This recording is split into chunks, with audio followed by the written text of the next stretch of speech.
Christmas, and I bought this for my nephew. That's a friend of me.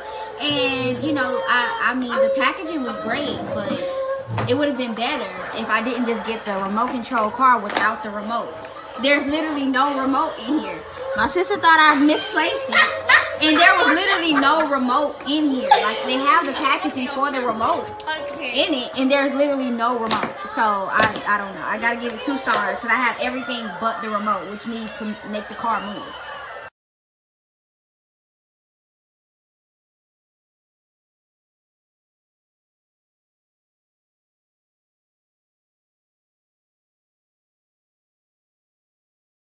The holes do not line up with the batteries. As you can see, that's just looks like you should be able to stick it straight into the connector.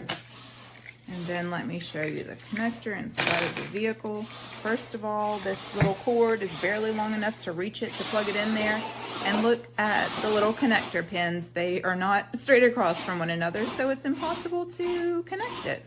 And unfortunately, I bought this in October for Christmas, and now it's too late to return it. I should have checked it.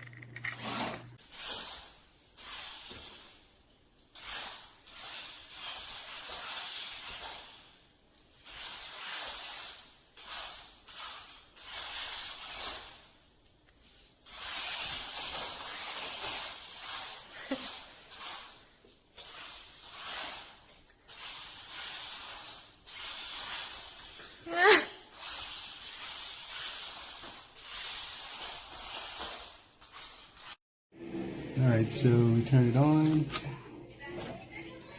turn this on. Battery's been charging all night. Nothing. Off and on. Nothing. Totally dumb.